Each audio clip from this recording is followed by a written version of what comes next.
Bienvenue à la vie sociale. Bonjour, ma belle Camille. Allô, mon beau cœur. Comment vas-tu aujourd'hui? Ben, je vais bien, toi? Je vais très bien. J'ai les lèvres bien hydratées. Je me sens on top of the world. Mais ce que j'aime, c'est que les gens qui regardent sur le visuel peuvent voir à quel point on est twin aujourd'hui. C'est vrai. On essaie de... Tu sais, je dis ça. Il y a une recherche derrière les looks. On essaie d'être cute. C'est le fun. Tu sais, on aime ça. C'est le fun. C'est le fun.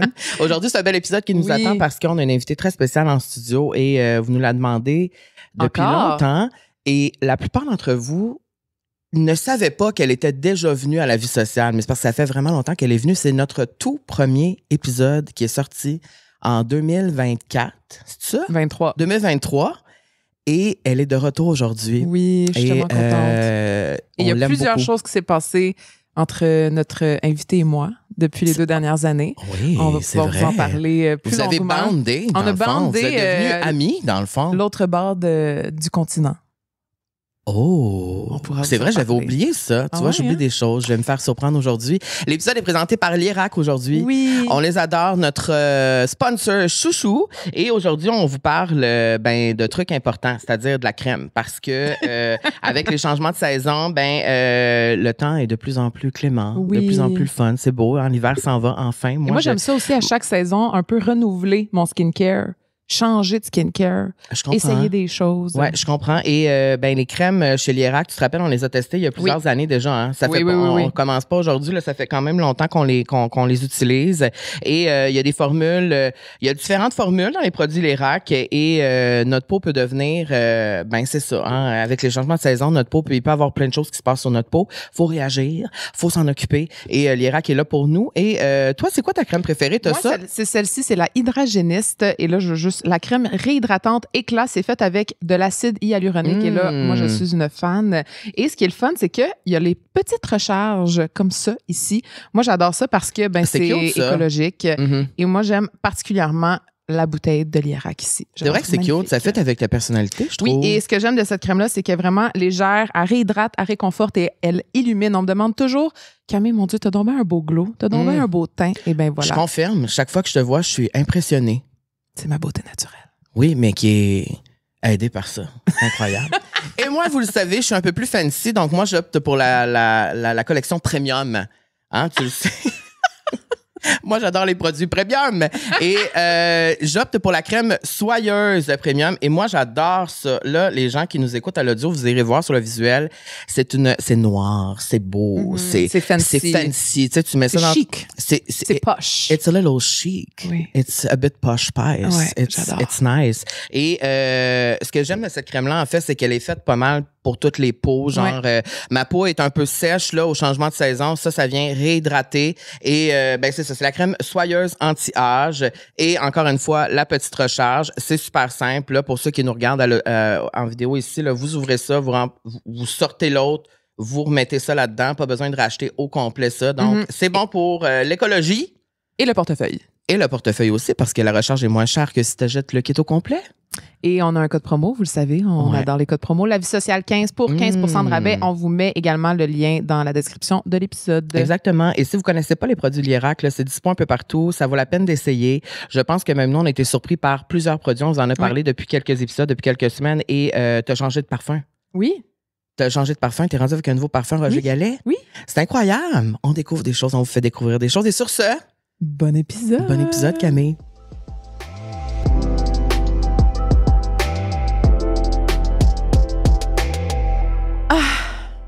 Aujourd'hui, on reçoit une femme que j'adore. C'est vrai, ça, tu le dis souvent. Je l'aime. Je t'aime. Ben là, c'est réciproque. Mais moi aussi, je t'aime. Ce duo iconique là, devant moi, là, je le porte dans mon cœur. Mais là, c'est plutôt toi qui es iconique, ma belle. On a parlé de toi dans un autre épisode il n'y a pas longtemps en plus. C'est vrai? Oui, on parle de toi. Moi aussi, je parle de vous. C'est juste des belles choses qu'on dit, par contre. On est dans la douceur, on aime ça. Vanessa Pilon. Bonjour. Bienvenue à la vie sociale. Pour une deuxième fois. Vous avez le droit de dire re-bienvenue. Re-bienvenue. Pourquoi t'as accepté de revenir? C'est parce que je vous aime assez. Je vous aime assez.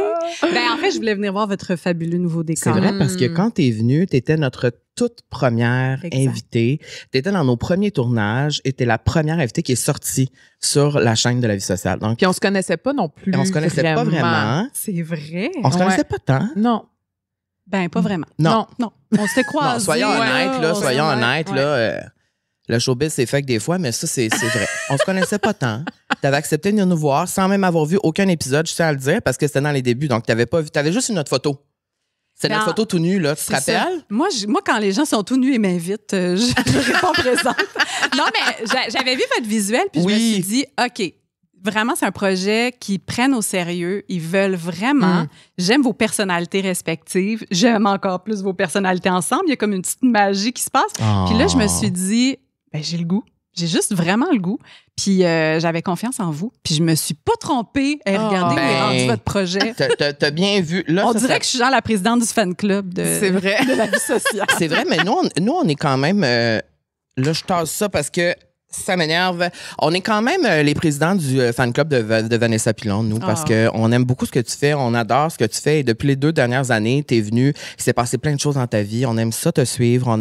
Je te trouve inspirante, moi. Merci. Hey, ça commence, puis c'est juste des compliments. Regarde. C'est le fun, hein? Nous, à La Vie sociale, Vanessa, on fait une description officielle des gens. Et je dois dire que en premier lieu, tu fais partie officiellement du club qui s'appelle Les Amis de La Vie sociale parce que tu fais partie du club de 2. Il y en a pas beaucoup. Il y en a pas beaucoup qui sont venus ici 2 fois. Il y a Marie-Mé qui est venue ici 2 fois. Mariana Maza qui est venue ici 2 fois. Et Alanis Desilets. Et tu es la 4e, qui est l'heureuse élue, qui a été choisie pour faire partie de l'élite de La Vie sociale. Je suis absolument ravie de détenir ce titre. Je retourne à la maison avec mon petit badge d'honneur. Oui. Je garde. Je vais en parler. Haut et fort. Et tu es animatrice, maman, amoureuse, amie, humaine inspirante.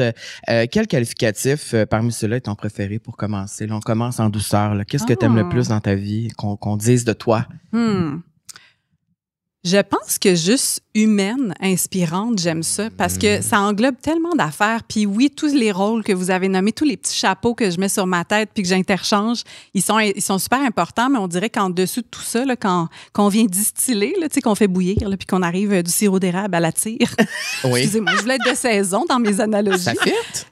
Je me dis, je pense que c'est ça, au cœur de ça, il y a l'humanité, puis l'humanité, c'est ce qu'on se partage. Puis des fois, à travers mes projets, puis tout ça, je me rends compte que c'est ça qui m'anime le plus, c'est parler des choses qui sont juste profondément humaines, puis de voir à travers...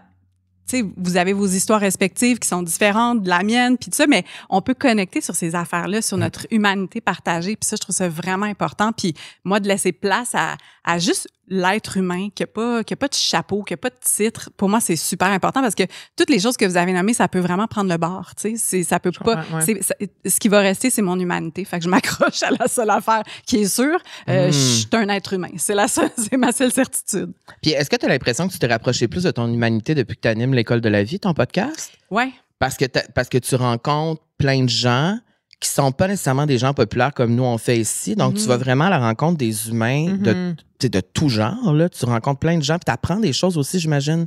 Oui, bien, ce projet-là, je l'ai fait justement, on dirait, pour m'offrir cet espace-là que j'avais l'impression que les gens le voyaient pas nécessairement chez moi, puis m'appelaient pas pour des projets qui étaient axés sur ce genre de contenu, sur ce genre de sujet-là, alors que c'était l'affaire qui m'excitait le plus dans ma vie. Puis je me disais, ben écoute, je vais le faire moi-même, mon projet de rêve, au lieu d'attendre chez nous puis faire, j'espère que je serai vue un jour et que quelqu'un va voir ça en moi puis va avoir le goût de le mettre dans le monde. Puis à l'École de la vie, ce que j'essaie de faire, c'est tout ce qui pique ma curiosité, tout ce qui me semble là, des genres. Quand je découvre quelque chose, puis je me dis comment ça se fait que c'est pas tout le monde qui connaît ça, comment ça se fait que c'est pas tout le monde qui fait ce genre de choses-là, ça me semble tellement évident que c'est utile pour notre expérience humaine que pour moi, je veux juste que les gens en entendent parler. Fait que c'est tellement juste sincère et naturel. Puis ça m'a permis à travers ce projet-là aussi de tranquillement juste laisser sortir ce qui était vrai pour moi parce que longtemps, je me suis cachée puis un peu modelée à ce que les gens attendaient de moi puis ce que les gens avaient envie de voir ou ce que les gens s'imaginaient de moi.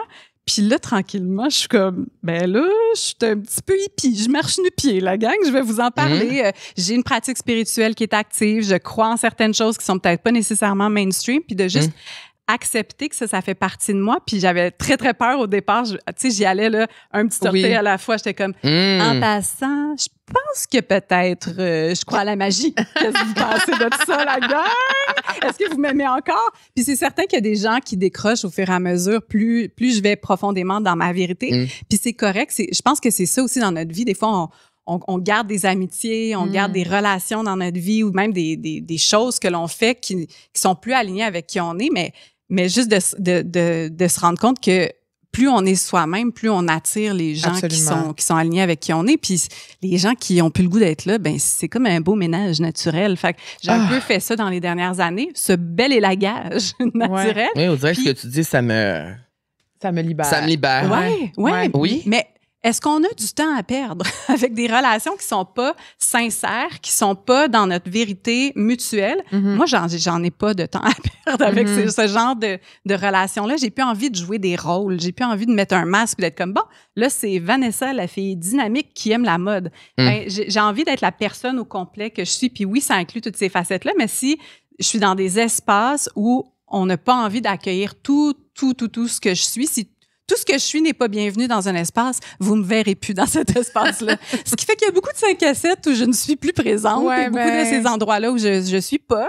Puis en même temps, mon nom en ce moment est vraiment une bonne direction. Puis on a déjà eu cette conversation-là, Camille, de est-ce que dans la vie, on devrait dire juste oui à tout puis voir où on se laisse porter, ou est-ce que dire non, c'est comme prendre pas le contrôle, mais un peu la direction de où on a envie d'aller. Fait que je me découvre et je me retrouve un petit peu plus et je connecte à mon humanité. Moi, j'aime ça, penser à ça, que en étant plus soi-même, il y a comme un entonnoir qui se crée. On le voit, là. On le voit, puis même moi, je le sens maintenant. Puis toute ma vie, j'ai voulu que les gens m'aiment, puis j'étais très validée par ça. Et plus je vieillis, plus on dirait que je m'en fous de plus en plus. Les gens qui connectent plus, ils connectent plus, tu sais. Puis ça va être la même affaire des deux côtés, puis c'est correct aussi, mais c'est quelque chose avec lequel j'ai quand même beaucoup de difficultés encore. C'est facile à dire, je trouve, mais c'est difficile à faire au quotidien. Mais quand t'es toi-même, puis que tu vois que les gens adhèrent aussi à ta façon de penser, tu sais, un des podcasts que t'as fait récemment, où que t'as mis plein de mémos des gens qui te parlaient de ce qui leur faisait peur, de l'avenir, c'était pas de l'avenir, mais de l'état du monde. Exactement. En ce moment. J'ai trouvé ça tellement touchant de voir tous les gens qui t'avaient apporté toutes leurs réflexions puis que tu les as intégrées aussi dans ton podcast. Je trouve que ça doit te donner aussi une genre de force de voir que en étant toi-même, ben il y a quand même il y a plein de gens qui sont alignés à ça. Là, moi, la première aussi. Oui, c'est ça, c'est de sentir une résonance. Je fais pas de musique, là, mais j'habite avec un musicien puis il y a des petites fourchettes. Là, comment ça s'appelle? Le diapason? C'est ça, le diapason. Ah ouais, c'est quoi ça? Ça fait ding, puis là, ça te donne la note. Ça te donne la note. Alex fait ça?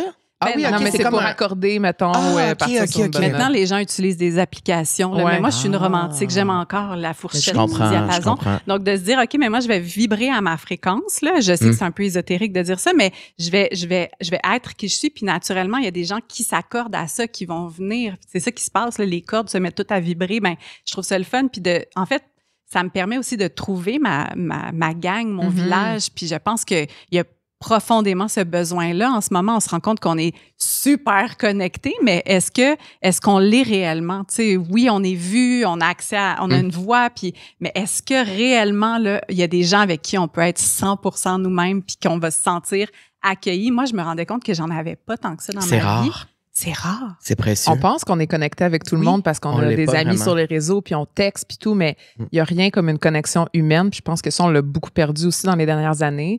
Puis c'est ça, je pense, qui est la plus grande difficulté après la pandémie, de retrouver le plaisir de connecter avec les gens pour de vrai, loin des téléphones, là, de mettre son téléphone à off, puis d'être one-on-one, de se regarder dans les yeux, puis de connecter. Je trouve que c'est ça la plus belle chose de l'humanité. Mais aussi d'avoir l'impression de créer des liens avec des gens, puis de se rendre compte finalement, après un certain bout de temps, que c'est pas des vrais liens, ou que c'est pas aussi profond puis sincère qu'on pensait. Moi, c'est quelque chose que je vis beaucoup depuis que je suis arrivée dans la trentaine. Ouais. Parce que j'ai de la difficulté à m'ouvrir aux gens. Quand je deviens vulnérable, ça me fait du bien, je me sens plus libre. Et j'ai l'impression après que c'est difficile de trouver des gens réellement avec qui tu crées un vrai lien sincère, précieux. Surtout quand t'es toi-même, vraiment. C'est ça. Puis on n'a pas le goût d'entendre ça, mais l'amitié, c'est du travail. Il y a des efforts à mettre. On doit prendre soin de nos amitiés. Puis des fois, on dirait qu'on est juste comme, hey, c'est le fun quand c'est le fun. Puis après ça, je vais te retexter quand ça va me tenter, quand je vais avoir de l'espace. Mais les vrais liens là, qui sont chéris, dont on prend soin, je pense que ça, on n'a pas l'espace pour en avoir 14. En tout cas, pas moi. Moi non plus, je confirme. Tu sais, c'est comme, on a besoin d'avoir ces liens-là, puis de se rendre compte, OK, qui sont ces réelles personnes-là clés avec qui j'ai le goût de prendre soin, puis que je vais répondre aux textos, je vais m'assurer que je suis là. Puis moi, les épreuves que j'ai vécues dans les dernières années ont fait en sorte que ça m'a permis aussi de voir qui était là pour vrai. Là. C'est qui apportait de la petite soupe. Tu sais, pas juste le petit texto, j'espère que tu vas bien. Je fais ça, puis j'aimerais pas trop ça que tu me répondes que ça va pas bien, s'il te plaît, parce que j'ai pas d'espace mental pour gérer ta souffrance en ce moment. C'est qui la personne là, qui show up, là, qui est à ta porte, puis qui va être là, ça se compte.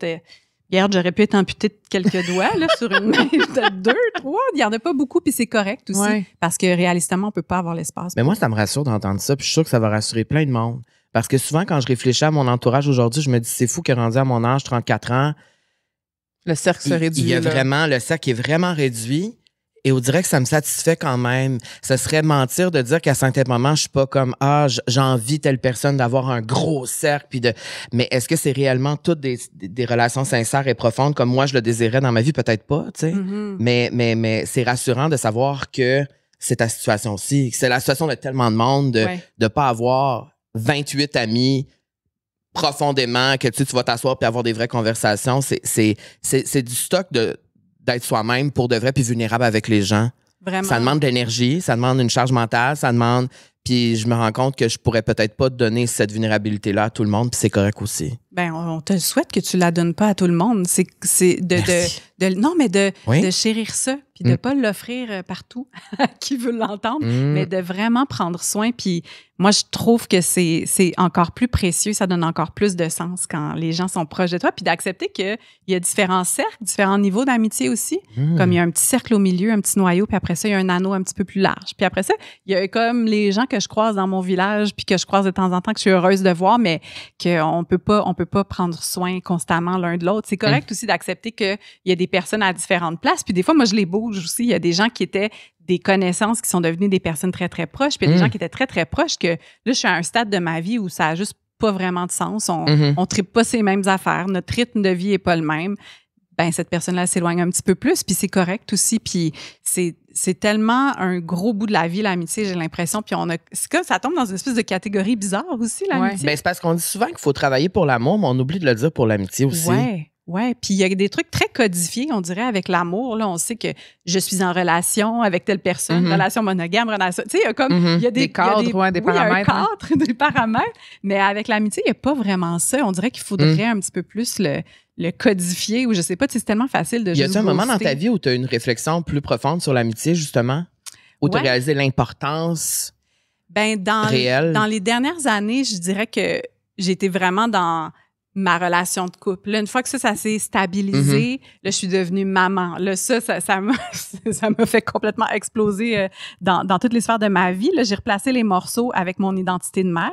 Puis après ça, je me suis rendu compte que j'avais pas d'amitié qui était satisfaisante. J'avais pas d'amitié avec qui je pouvais sentir que j'étais réellement moi, qui était complètement réciproque. Tu sais, qu'on était vraiment alignés sur la même affaire.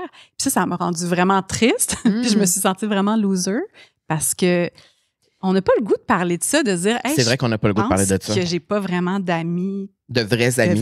Comment tu fais pour créer des nouvelles connexions sincères? C'est tellement dur à l'âge adulte. Tu sais, quelqu'un, là, tu fais, je pense que cette personne-là pourrait être mon amie. Quels sont les prochains gestes? Oui. Dans une date, on le sait un peu, là. Oui, comme à 16 ans, là, tu sais, c'est rendu à trentaine, c'est plus pareil, là. Le gens ont toute leur vie aussi. Fait qu'il faut que tu crées ta place aussi, tu sais. Ouais, tu peux pas faire « veux-tu venir jouer chez moi? » Non, c'est ça. C'est pas comme ça que ça se passe. Mais tu sais, aller prendre une marche, aller prendre un café. Puis des fois aussi, moi, je reçois ce genre d'invitation-là, puis c'est pas réciproque. Donc, il y a un genre de petit malaise. Mais ouais, c'est compliqué à naviguer, mais je dirais que dans la dernière année, là, ça s'est vraiment placé pour moi, les amitiés. Il y a eu vraiment des gros mouvements. J'ai perdu ma meilleure amie. Ça a donné de l'espace pour d'autres genres d'amitiés. Puis ça a été vraiment déstabilisant. Mais là, je sens que je suis en train de m'enraciner quelque part avec mes relations. Puis je suis comme, OK, c'est ça. Là, j'avais faim, j'avais le goût de ce genre de relation-là. Puis quand on perd une amie, qu'est-ce qu'on garde de ça pour la suite, mettons? Moi, j'ai senti que dans ma relation d'amitié qui a pris fin dans la dernière année, j'ai réalisé que il peut y avoir une fausse profondeur parfois. Tu sais, une profondeur choisie. J'ai l'impression que... Qu'est-ce que ça veut dire, c'est une profondeur choisie? Pour moi, c'est de dire sur quoi est-ce qu'on va aller dans la vérité, puis ce sont quoi les dossiers qu'on tasse un petit peu. Je me suis rendu compte, ça m'a comme repris un peu dans face de me rendre compte que l'amitié que je pensais qu'on vivait, ben finalement, il y avait plein de choses qui m'avaient pas été nommées, qui étaient dans mes angles morts.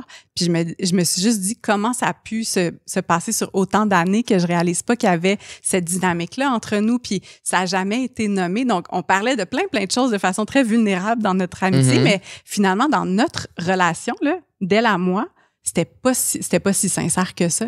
Puis moi, je me suis vraiment rendu compte que j'étais pas allée dans certaines places où j'aurais peut-être dû aller. Puis je pense moi, en tout cas, j'ai beaucoup appris de cette rupture amicale-là, de me rendre compte que, OK, il y a tellement de places où je peux m'améliorer comme amie. Puis tu sais, je nommais ça un peu à la joke, là. Moi, je suis une amie de merde. Je prends pas vraiment soin. Puis tu sais, on le disait même avant de commencer à enregistrer, ça se peut que ça prenne 4 jours avant que je réponde à ton texto. On dirait que c'était comme... acceptez-moi tel que je suis, puis maintenant, j'ai envie aussi de faire plus d'efforts pour prendre soin. Demain, je m'en vais garder le bébé d'une de mes amies qui a juste le goût d'aller au spa. Puis moi, dans ma tête, je fais ça n'a aucun sens. Je travaille la semaine, mais j'ai envie de pouvoir offrir ça. J'ai envie de pouvoir, entre guillemets, sacrifier un petit peu de mon confort, puis tout ça pour aller prendre soin. Puis j'ai envie que les gens puissent m'offrir ça aussi, puis c'est impliquant, là. C'est pas juste on va prendre un verre puis on se donne de nos nouvelles, on se raconte nos vies, mais vraiment, on crée quelque chose ensemble. C'est un autre niveau d'implication, mais cette peine d'amitié-là que j'ai vécue, j'ai trouvé ça super dur parce qu'avec qui tu parles de ça, ces peines d'amitié-là? Les peines d'amour, on dirait que les gens sont là, bras ouverts, là, on comprend les codes. Ça, c'est tellement vrai, oui. Viens ici. Puis c'est la peine d'amitié, on dirait qu'on est juste comme... Ben, on est désolé. Tu sais, c'est ça, il y a comme pas grand-chose que tu peux faire. C'est comme s'il y avait un camp à prendre aussi, alors que des fois, c'est juste... la relation ne fonctionnait plus. Tu sais, dans un couple, c'est pas comme... Quand il y a une rupture, on n'est pas genre ça, c'était la bonne personne, ça, c'est la personne qui est dans le tort. Mais dans l'amitié, ça peut être ça aussi. Il n'y a pas nécessairement quelqu'un qui est vraiment dans le tort. Il y a juste ça qui se passe. Puis est-ce qu'on peut s'accompagner dans les deuils aussi? C'est comme un deuil, une peine d'amitié. Puis le deuil, on dirait qu'on est très inconfortable avec ça dans la vie. On est comme, désolé que tu vives ça, puis je peux même pas comprendre à quel point tu as de la peine, puis en tout cas, j'espère que ça va aller mieux vite, mais il y a un processus inconfortable, puis moi, j'ai envie de trouver ma gang avec qui je peux être dans mon processus de deuil, dans les affaires qui me challenge, puis d'y aller, tu sais, d'être vraiment, OK, j'ai envie que la personne soit là, braille, comme je vais être à côté de toi pendant ces moments-là. Puis c'est le fun aussi de pouvoir parler de tous les dossiers avec quelqu'un. Ouais. Et de ne pas entasser. Puis c'est vrai que des fois, on peut oublier qu'il y a certains dossiers qui sont tassés volontairement. L'appartenance conditionnelle, je trouve elle fait de la peine. Tu sais, de faire, je peux appartenir à cette gang d'amis-là. Mais juste pour ça, ou cette partie de moi. Pour cette partie. Puis cette autre partie-là, je ne vais pas la montrer parce que je sais qu'elle va déranger un peu plus ce groupe-là. Mais si je vais dans l'autre groupe, ah oui, hein. Mais ça, c'est sûr que ça parle à tout le monde, là. Tu sais, il faudrait pas, tu sais. En tout cas. Ben, tu sais, moi, j'ai aussi la croyance que j'ai des amis pour différentes raisons. Ouais. Tu sais, je vais avoir peut-être des amis plus où que j'ai envie de faire du sport. J'ai des amis peut-être plus avec que j'aime aller voir des shows, aller au cinéma, que j'ai des amis, j'aime mieux aller placoter puis prendre un petit café, tu sais. Je pense que c'est toutes des petites parties de moi qui font que je suis une même personne. Mais je comprends quand même que d'être soi-même à 100%, être un tout, ben ça réduit aussi l'entonnoir, comme on dit. Ouais. Je pense que c'est selon les besoins de tout le monde. Moi, je sais que j'ai besoin d'amitié stable, sincère, vraie, beaucoup plus que des amis pour placoter seulement. Ouais. Non, mais je sais. Non, mais moi, je suis conscient. Je sais qu'elle a un besoin bien plus de ça que moi. Tu sais, moi, je vous dirais que j'ai besoin d'être tout le temps dans l'émotion, que la personne en face de moi sache ma vie au complet, pas être en surface, tu sais. Mais quand je le vis ou je fais juste placoter avec des gens, ça me fait du bien aussi, tu sais. Mais j'ai moins ce besoin-là peut-être j'aime mieux avoir 2-3 personnes où c'est plus vrai, où le cercle est plus fermé. Mais je pense que c'est parce que j'ai encore la difficulté à les proches. À faire confiance. À faire confiance, oui. Ouais. C'est surtout en amitié, parce qu'on n'en parle pas beaucoup de ça aussi, de faire confiance en amitié, à quel point c'est difficile pour de vrai, surtout en vieillissant. Tu sais, il y a comme quand tu ouvres toutes les parties de toi à quelqu'un, puis que finalement, tu te rends compte que tu n'aurais peut-être pas dû. Moi, je ressens la culpabilité souvent avec ça. J'ai l'impression que je me suis trop ouvert, ou que j'ai trop dit d'affaires, puis que là, finalement, j'ai dit ça à quelqu'un qui le mal reçu, dans le fond, qui va mal utiliser ça après, tu sais. Ouais. Puis ça me fait réfléchir aussi, moi, comment je suis en amitié, tu sais. Là, je parle beaucoup des autres, mais moi aussi, tu sais. Ouais. C'est bon que tu parles de ça aussi, que ça te fait réfléchir à toi, comment tu étais comme amie, tu sais. C'est ça, de se regarder. Là. La personne nous offre souvent un beau miroir, un beau reflet des choses qui sont pas le fun pour nous. Là. Fait que d'avoir aussi le courage de se regarder. Là. Puis l'humilité de faire comme, j'ai encore des affaires à améliorer. T'es-tu proche de ta vulnérabilité, toi, Vanessa? Ouais. Comment vous dire? Ouais. Mais je pense que j'ai eu à faire ce travail-là de ne pas avoir justement de la vulnérabilité choisie. Il y a des places où j'étais très à l'aise d'être vulnérable, puis d'autres places où j'étais comme, ce petit bout-là, on va juste faire en sorte que ça n'existe pas dans la conversation. Donc oui, il y a encore du travail pour moi d'être vulnérable à 100% en intégrant vraiment toutes les parties de qui je suis, mais pour être vulnérable, je pense qu'il faut commencer par être bien avec nous-mêmes, que ces parties-là dont on est moins fier, qu'on n'a pas nécessairement envie de montrer aux autres, de faire le travail d'être capable d'être avec ces parties-là de nous, là, tu sais. Fait que moi, j'ai eu beaucoup à rapatrier un peu, tu sais, les parties que j'avais un petit peu exclues en me disant, les gens, ils aiment pas ça, tu sais, puis moi non plus, j'aime pas ça. Je pense que je suis quelqu'un quand même assez... j'ai un petit peu de rigidité, par exemple. On va juste nommer une chose, là, une espèce de rigidité, alors que j'avais vraiment le goût, moi, de me présenter comme quelqu'un, d'être comme « go with the flow », je m'adapte à tout, je suis tellement peace, je suis one of the boys. Puis là, je suis comme « non, je suis une fille vraiment compliquée, je vis des émotions intenses, j'aime ça que les choses soient faites à ma manière, sinon, je suis très exigeante. Fait que je pousse les gens, je travaille toute seule parce que je veux tout contrôler. » Tu sais, d'être capable de regarder ces parties-là de moi, d'être avec, de leur offrir de l'autocompassion, mais là, ça me permet, en les aimant, de les montrer aux autres, puis ça permet aux autres aussi de montrer ces parties-là, puis qu'on puisse ensemble le partager, puis connecter avec ces parties-là, que de faire « Hey, je vais te la montrer, cette partie-là, que je sais que beaucoup de gens disent que c'est de la merde », puis là, l'autre personne fait comme « Ah ben moi aussi, j'ai ça ». Là, je fais, bon, parfait. Ces parties-là sont bienvenues dans notre relation, puis on va positif à ça aussi. On va s'accueillir mutuellement. Je pense que oui, je pense que oui. Il y en a qui ont besoin de ça aussi, d'avoir quelqu'un comme toi dans leur vie, tu sais. Un petit peu trop livre ouvert ou un petit peu trop contrôlante? Non, je pense de rigidité, des fois, ça ramène les choses, tu sais. En tout cas, pour moi. Là. Oui, parce que moi, je suis rigide aussi. J'avais pas cru remarquer. Non? Non? Tu le sais que je suis rigide, ça paraît? Oui. Non, mais juste à voir votre décor, comment chaque objet est placé, votre kit qui match, votre branding. Je vois qu'il y a deux personnes. On est capable de savoir qui des deux est le plus rigide ou on est les deux rigides, selon toi? Oh, attends un peu. Moi, je pense que la rigidité vient plus de Carl et je pense que la structure vient un peu plus de Camille. Tu vas créer le contenant pour être au service de la rigidité et l'exigence de Carl.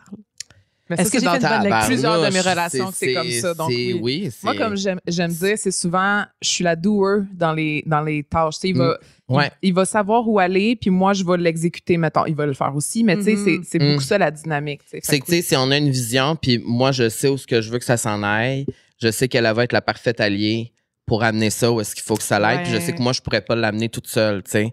Elle va être là pour m'aider à l'amener où est-ce qu'il faut. Mais oui, je trouve ça le fun que tu parles de ça parce que moi, ma rigidité, c'est la chose que j'aime le moins chez moi, je pense. Mais je trouve que c'est une grande qualité aussi. En vieillissant, je veux apprécier cette partie-là de moi parce que le monde qui sont pas de même, ça m'énerve, moi, des fois. Ouais. Pour moi, c'est important, la rigidité dans la vie, mais il faut être moins rigide dans certaines affaires aussi, puis je suis conscient de ça. Mais c'est que des fois, j'ai de la misère à contrôler cette rigidité-là. Peut-être que tu pourrais donner un conseil, comment être moins rigide ou comment mieux habiter avec cette... Cohabiter avec ma rigidité. Comment on fait, Vanessa? Moi, je pense là, que ta rigidité, elle est au service de tellement d'affaires. Donc, de se dire, OK, ben je vais aimer cette partie-là de moi. Puis tu as fait probablement de façon juste inconsciente et intuitive. Tu t'es entouré de quelqu'un qui allait pouvoir t'aider dans ta rigidité. Dans et endurer, capable. Et endurer. Ben c'est vrai, t'es patiente. La patience, la bonté, la bienveillance, oui. Non, mais je pense qu'on a tout le monde, tu sais, un mix de petits ingrédients là, qui font qu'on a notre sauce spéciale. Là, de faire des fois, OK, mais cette recette-là, je veux dire, j'adore ça, moi, le crémage à gâteau, mais je mangerais pas ça à cuillère. J'ai envie d'avoir un gâteau en dessous de la vanille. Donc, toi, t'es peut-être plus le gâteau à la vanille, puis tu sais, toi, tu vas y aller avec le crémage dessus, mais de dire comment est-ce qu'on peut se compléter. C'est beau, là. C'est beau. L'analogie exactement ça. Ouais. Mais de se dire, est-ce qu'on peut s'entourer des gens qui viennent nous compléter? Puis ça demande, je pense, une connaissance de soi puis une acceptation de qui on est pour être capable de faire hey, voici qui je suis vraiment au clair puis je suis pas en train d'exiler ma partie contrôlante en faisant semblant que je suis pas rigide du tout. J'accepte que je suis rigide puis j'accepte que ça a des bénéfices, mais là, moi j'ai besoin d'aide parce que tu as besoin d'être soutenu puis tu as des angles morts avec ta rigidité. 100%. Il y a des choses qui t'empêchent d'avancer parce que tu es trop rigide. Donc de venir ajouter un petit peu de Camille, ça fait en sorte que la vie sociale existe probablement puis que vous faites ce que vous faites en ce moment alors que toi tu serais sûrement en train encore de faire un vision board là, de la vie sociale. C'est exactement ça, Vanessa. On dirait que tu me connais par cœur. Parce que ce projet-là, ça a pris 2 ans avant que ça naisse à cause que je voulais pas. Parce qu'on n'était pas prêts. Parce que je trouvais que l'affiche était pas assez belle, le graphisme était pas assez beau, les invités, c'était pas ça, le contenu, la structure, tout. J'étais jamais satisfait. Ouais. Et quand on a commencé à le faire, c'est parce qu'elle a dit, j'ai trouvé le titre du balado, là, on commence, là. Là, la photo, hein, là, ça existe, on le fait parce que c'est le coup de pied dans le derrière souvent qui me manque. Ouais. Là, lâche prise, on va le faire, ça va bien se passer. C'est parce qu'on dit tout le temps, mais on veut que ça soit parfait. On veut commencer quelque chose pour que ce soit parfait tout de suite. Mais ce que le monde ne comprenne pas, c'est que la perfection, n'existe pas. Mais aussi, tu vas apprendre en le faisant. Tu le sais, toi aussi, avec ton podcast. Nous, notre ligne directrice du début versus maintenant, elle a changé, elle a évolué, elle s'est transformée. Puis ça l'a grandi parce qu'on a commencé, on n'aurait pas commencé le projet avec un Oui, puis je trouve que ça, c'est pas juste par rapport au balado, c'est dans n'importe quel projet. Ouais. Non, mais quelqu'un qui veut se partir une business de linge, qui veut se partir une famille, tu sais, qui vont dire, ben je suis pas prête, mais tu deviens prêt, je pense. C'est sur quoi que t'es le plus rigide, mettons? C'est une affaire que toi, là, tu vas pas changer d'idée. Oh là là! En personne rigide. Une seule chose, OK? Attends un peu. Moi, j'aurais une liste complète. J'aurais des cartons complets. Ben, je pense que j'ai une idée. Je pense qu'on se ressemble là-dessus, là, Carl. J'ai une vision très claire dans ma tête, puis j'ai de l'espace pour que les gens apportent leur créativité là-dedans, puis d'un petit peu l'affiner, ma vision, disons. Mais une fois qu'elle est affinée, là, ma vision, là, j'aimerais ça que ce soit ça qui se passe, s'il vous plaît. Et je n'ai pas beaucoup de tolérance, et ça, je veux vraiment travailler là-dessus. J'ai pas beaucoup de tolérance envers la paresse et l'incompétence. Alors, ces 2 choses-là me déclenchent beaucoup. Tu sais, quand les gens bâclent les choses, là, quand c'est botché. Parle-moi-en. Ça me met en colère parce que moi, j'ai des standards d'exigence envers mon travail et envers la rigueur. La rigueur, tout ça. Puis, quand les gens ne se soumettent pas à ce genre de standards-là, j'ai comme une petite blessure d'injustice. Je suis comme, comment ça se fait que moi, je me fais souffrir à aller faire toute cette recherche-là, à travailler aussi fort, alors qu'il y a d'autres gens qui peuvent avancer dans un tout autre système, tout botché.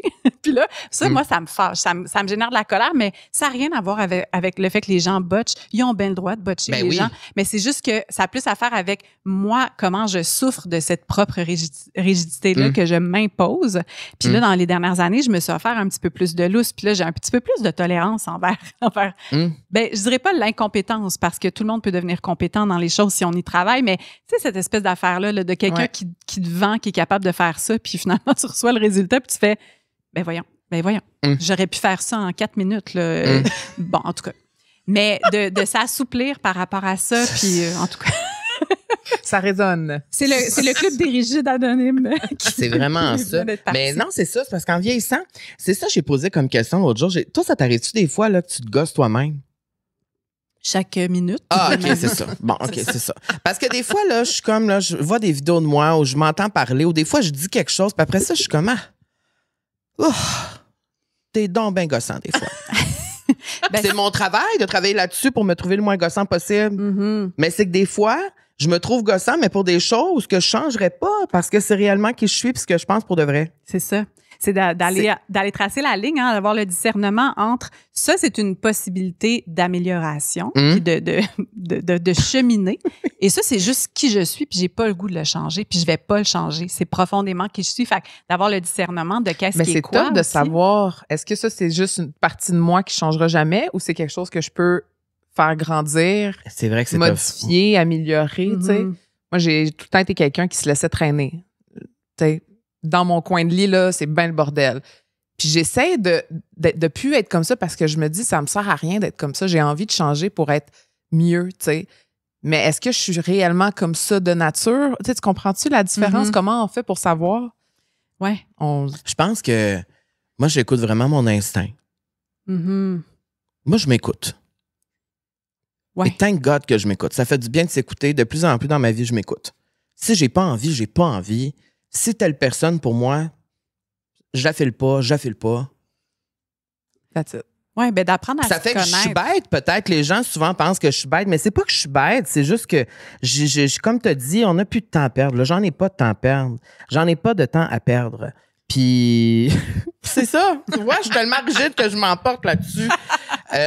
J'ai une petite question à te poser juste avant qu'on passe au prochain segment. On parle souvent du bonheur ici. Et je pense que puisque tu étais dans nos premières invitées, on t'a pas posé la question. Peut-être que je me trompe, là, mais c'est venu après dans le podcast qu'on posait cette question-là. C'est quoi ta définition du bonheur, Vanessa, aujourd'hui, dans ta vie? Ma définition du bonheur, quelle grande question. C'est une grande question. Hein? Quelle grande question, parce que c'est ce à quoi tout le monde aspire. Ouais. C'est ça qu'on cherche là, sous toutes sortes de stratégies. Pour moi, la définition du bonheur en ce moment, ça serait d'être, j'en ai parlé, là, on parle de ça depuis tout à l'heure, mais d'être vraiment dans mon intégrité, d'être, tu sais, en anglais, j'aime pas le mot intégrité parce que ça sonne, je suis une personne honnête, moi, je fais mes impôts. C'est pas ça que je veux dire.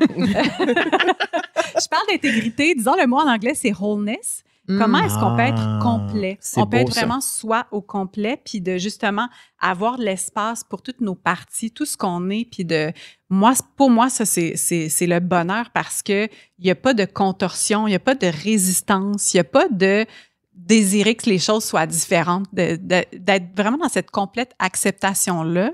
Pour moi, il y a comme quelque chose, juste de le dire, qui se détend, qui est juste comme « Ah! » Je pense que pour moi, c'est ça, c'est d'être tellement aligné, tellement d'avoir de l'espace pour tout ce qui existe, que j'ai pas à...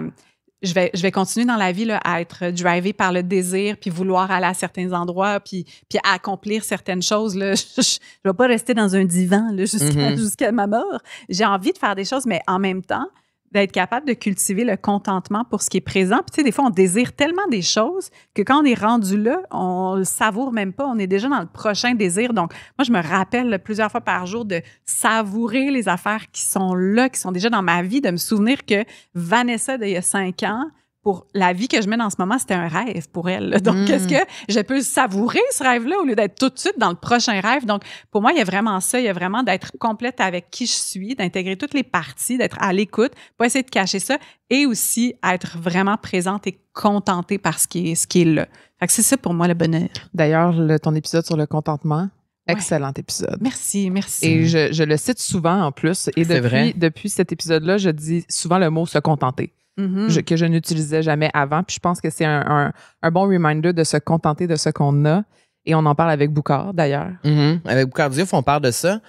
De l'insatisfaction tout le temps, de tout le temps être à la recherche de quelque chose de plus grand, de plus loin, qu'on a hâte à quelque chose. Puis c'est là que le bonheur va arriver quand, en fait, il est déjà en nous, tu sais.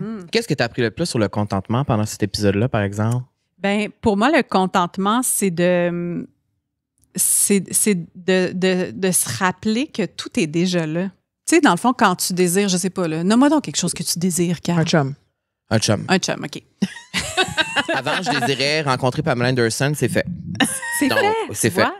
Bon. Donc, mais là, je voudrais un chum, ouais. OK, disons le chum. Mais le chum, c'est la stratégie que tu t'es faite dans ta tête pour répondre à des besoins ou pour te sentir d'une certaine façon. Fait que comment tu as envie de te sentir, disons, avec ton chum?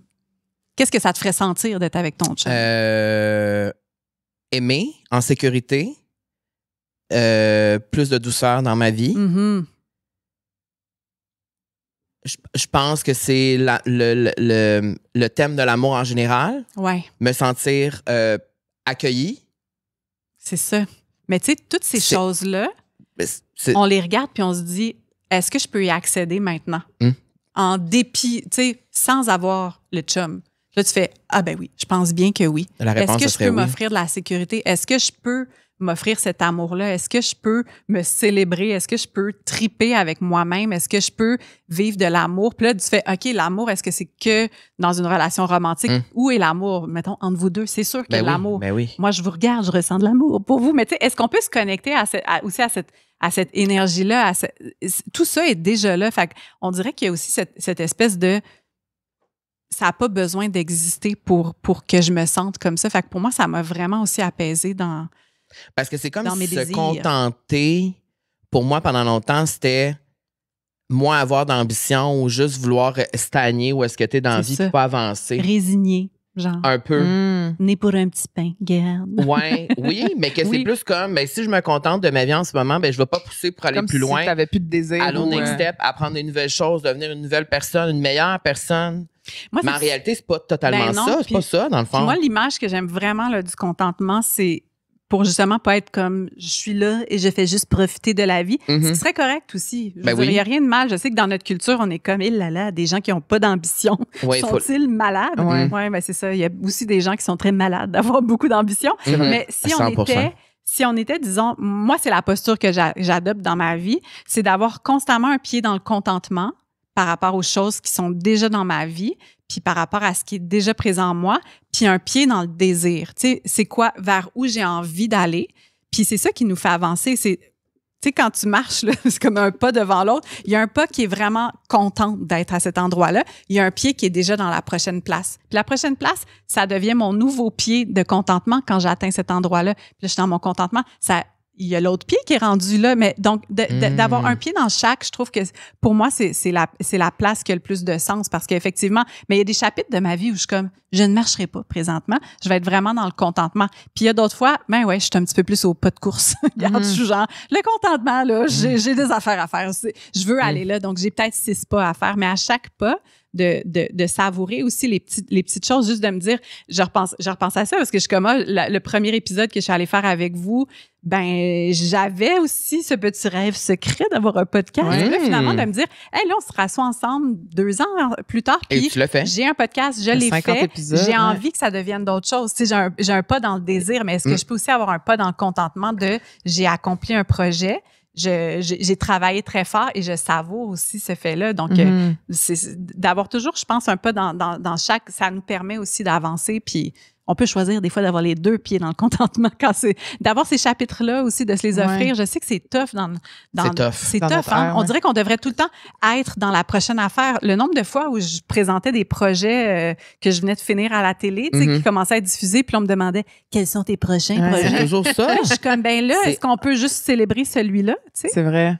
Puis, ben, je pense que dans le contentement, il y a aussi le moment présent. Je pense que ça, c'est un sujet qu'on aborde beaucoup ici, mais qu'on a beaucoup abordé avec toi. Et je pense que ça fait partie aussi d'une quête spirituelle, le moment présent. Et je dois dire, je vais faire... je vais name drop. Pas name drop, mais je vais... Oh, tu vas name drop qui? Non, je vais pas name drop. Je vais me penser bonne. OK, pense-toi bonne. Parce que moi, je suis allée chez Vanessa Pilon. Ah! C'est vrai, toi, t'as été là-bas. Moi, je suis allée. T'es allée J'ai eu le privilège de découvrir le Havre de paix de Vanessa Pilon. Oui, la belle piscine, mon rêve. Et je dois dire... ta petite carte d'invitation. Oh mon Dieu, belle attention parce qu'il va être là tous les jours. Moi, je suis poisson. Hein? Moi, je me baigne partout où je vais. Mon point, c'était que dans cet Havre de paix, j'ai vraiment ressenti le moment présent. Mettons, cette soirée-là, là, je me rappelle, on a parlé, j'avais pas mon sel, on a fait de la photo, on a créé, mais... Les moments de conversation que j'ai eu avec toi, avec Alex, qu'on était toutes les 4 aussi alentour de la table, c'était comme un beau moment pour moi, tu sais, dans la nature, avec le sunset. T'étais présente. J'étais présente et surtout avec ton chien que j'adore et que j'avais du poil partout sur moi. Ma question, c'est dans quel moment que tu te sens le plus ancré? Vraiment, genre? Ben, je pense que d'avoir choisi ce lieu-là pour vivre, déjà, c'est comme... C'est facilitant. Tu sais, je veux dire, je suis pas dans un 3,5, dans un demi-sous-sol. Là. On a fait des choix de vie, on a fait des sacrifices pour être capable de se positionner géographiquement comme avec une vue sur les montagnes, dans la forêt. Il y a beaucoup de choses qui sont aidantes à la présence. Puis moi, je me sens mais en même temps, des fois, je suis dans cet endroit-là magnifique et je le vois pas pantoute. Non, c'est ça. Ma journée, elle est dans mon écran d'ordinateur, elle est absorbée dans mes pensées. Donc, il y a aussi moyen d'être dans des endroits magnifiques puis de pas être présent pantoute. Vous l'avez sûrement déjà vécu en voyage, là. Tu dis, mais 100%. Quand je vais être en voyage à cet endroit magnifique que j'ai vu en photo, Dieu que je serai présent. Puis là, t'arrives là, puis finalement, tes problèmes te suivent. C'est un état psychologique. Il faut se mettre dans l'état de la présence. Puis moi, le moment où je me sens le plus présente dans ma vie, c'est quand je suis avec ma fille, quand je suis avec Alex, puis quand je suis chez nous. Il y a comme... Tout est là. Tu sais, tout est là. Tout ce que j'ai toujours voulu est là dans cet instant-là. Il y a plein d'affaires là, qui marchent pas tout à fait autour. Il y a plein de problèmes à adresser puis de dossiers à gérer. Mais si j'arrête là puis que je suis là, je veux rien de plus. Il y a rien d'autre dans la vie qui pourrait davantage me combler. Si j'avais une voiture de luxe dans mon parking, ça me comblerait pas davantage. Si j'avais un corps différent, je serais pas plus heureuse. Tu sais, si j'avais plus d'argent, je veux dire, tout ça est abstrait. Le vrai moment là, disons là, que je suis comme justement dans ma belle piscine, là, ou que je suis en train de regarder un coucher de soleil avec les gens que j'aime le plus dans la nature. Bien, en sécurité, on dirait que si je suis en santé, je veux dire, il n'y a rien d'autre. Fait que c'est ça pour moi, je veux dire, si j'arrive pas à être présente dans ces moments-là, à quoi bon tout le reste? Genre, je ferai plus rien parce que si je peux pas savourer ça, il n'y a aucun sens à tous les autres projets que je fais. Mais ça, il faut tellement s'en rappeler quotidiennement tout le temps. Ouais. Est-ce que pour toi, un des trucs, c'est de te déconnecter de ton cell, mettons? Ça serait quoi c'est-tu un bon outil pour toi de te déconnecter?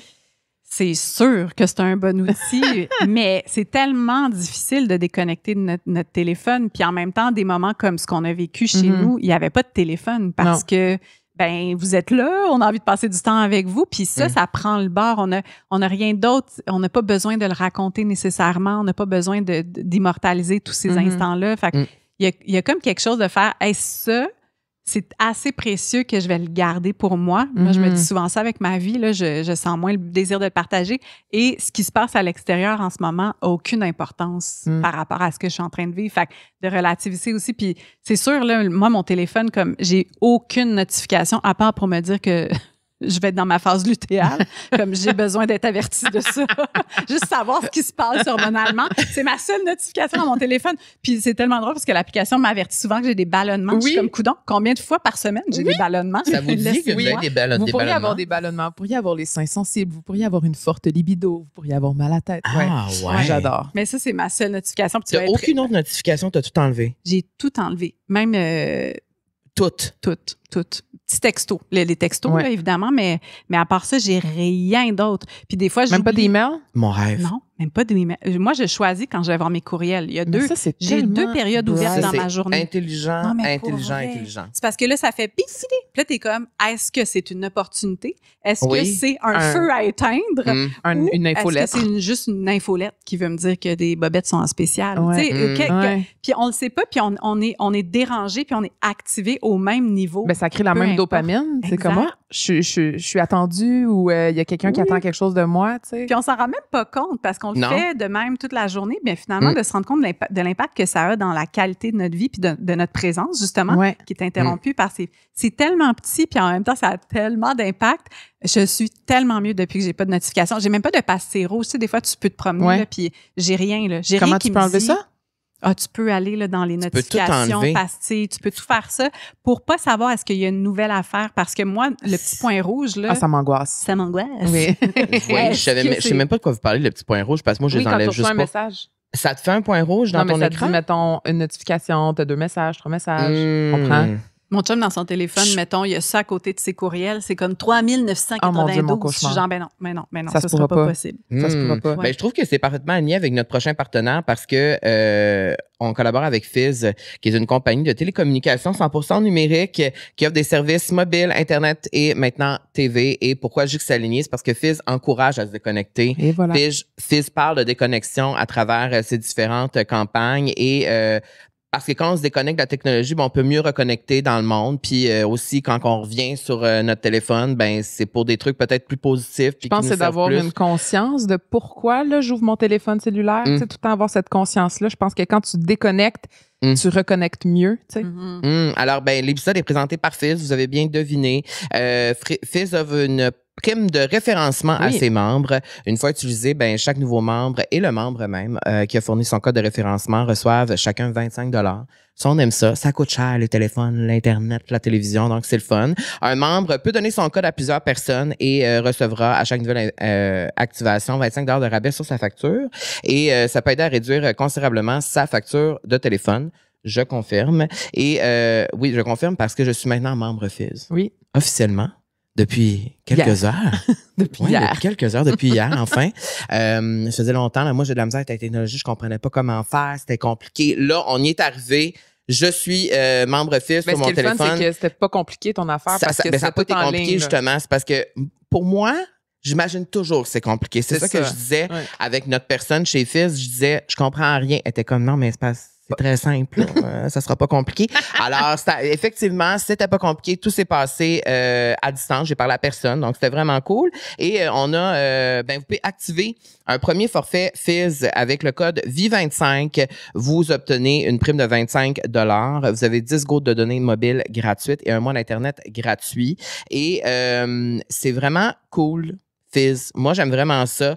Quand on crée son compte sur le web, on a comme un genre de tableau. Tu l'as vu d'ailleurs quand je faisais le processus hier. On a le nombre de données qu'on a utilisées, le nombre, tu sais, on a tout là, tout se retrouve là. Moi, j'aime ça quand c'est bien organisé, quand tout est à la même place. Et ça fit avec ce qu'on parlait justement, la question qu'on veut te poser. C'est quoi ta meilleure méthode de déconnexion numérique avec ton téléphone? Ça serait-tu ça d'avoir enlevé les notifications? Ben ça a déjà là, vraiment diminué ma fréquence à laquelle je regardais mon téléphone dans une seule journée. Puis je pense qu'il faut y aller là, comme une douche froide. Il faut se l'enlever de l'espace. Pour moi, je me rends compte des fois, je me dis, je vais pas y aller sur mon téléphone, c'est le week-end, je vais être avec ma fille. Mais finalement, dès qu'il y a un petit moment où c'est trop long pendant qu'elle dessine, je vais regarder s'il y a des choses qui se sont passées. Tu sais, on est tellement habitué de meubler le vide, on se pose même plus la question, on a peur du vide. De l'ennui. Ouais. Donc, moi, je fais juste le mettre loin. Là. Des fois, je le laisse dans une autre pièce, à un autre étage. Puis je me dis, je vais pas aller... Je me mets des fois des objectifs. Tu sais, pas avant le dîner.